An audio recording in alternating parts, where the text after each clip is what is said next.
Another Republican ethics scandal has hit the Supreme Court. Justice Alito under fire for taking this luxury fishing trip and hiding it. It was with a Republican billionaire donor who had cases come before the court. In other words, this is exactly the kind of conflicts you're supposed to report and avoid. Now, ProPublica broke the story. They also revealed the late Justice Scalia had this all-paid-for Alaskan vacation from another connected donor. Scalia there making martinis with ice from a glacier. Cute, if it wasn't a scandal. I mean, we're fine with the ice part. All of this comes, though, on the heels of other ProPublica reporting that for 2 decades, Justice Thomas has gotten luxury trips every year and other sweetheart real estate deals from a Dallas businessman, and he hid them. When you translate it all together, you've got justices who are basically taking money and value, the money amount that dwarfs most people's salaries, and then trying to claim that it doesn't affect them while also hiding it because apparently they don't want you to know about it. Supreme Court has no binding code of conduct. The allegations are not only troubling, but these are the very justices who go around ruling on your rights, telling you what your powers are. I mentioned earlier in the week, they're the same justices who sometimes will say that issues as important as human and civil rights or a capital claim or possible execution can be ruled on or rejected because somebody misses a filing deadline or somebody makes a misleading statement on paper. And they claim they always uphold the highest ethics.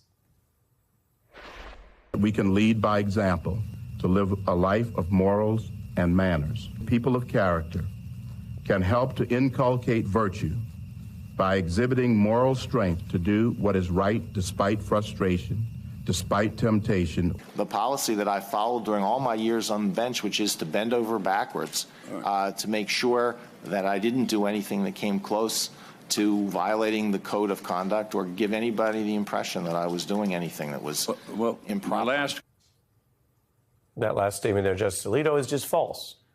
Talk about coming close. He's way past the line. And just to be clear, no one is even trying to suggest that he'd have to give this all back. The proper course of action, if you took money or things of value from someone with a material interest in the case, is to recuse yourself. The case goes on, life goes on.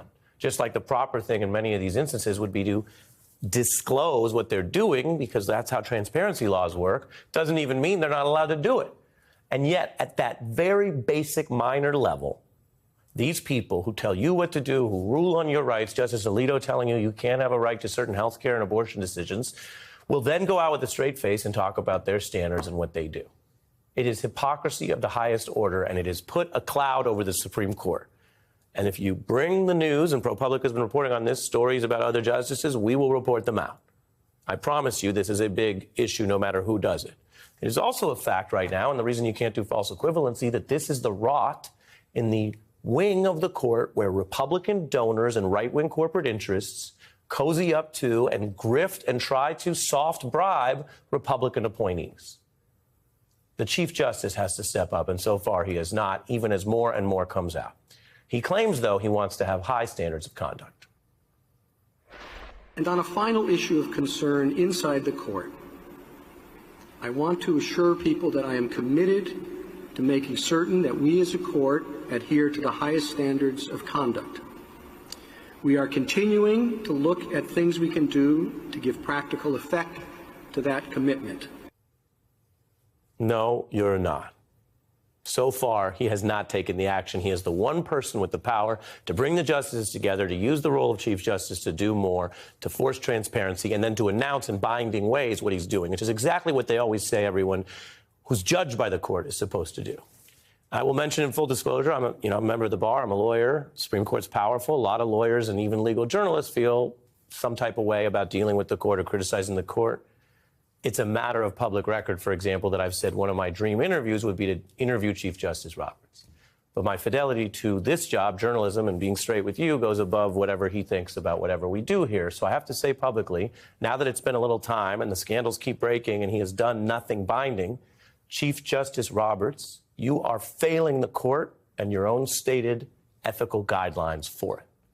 It is past time to act, but it's not too late to act.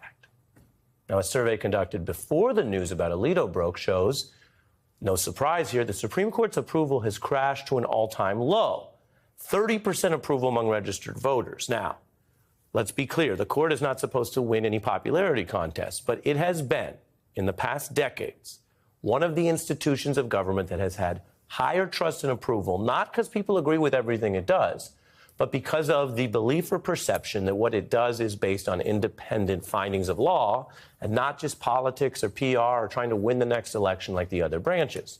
And that's included times where the court has stood up and made rulings in controversial areas. Now, there may be more than one factor in the declining trust of the court. It may have to do with 3 Trump appointees. It may have to do with recent public brawls. It may have to do, of course, with overturning Roe after so many justices claimed in their hearings they would not.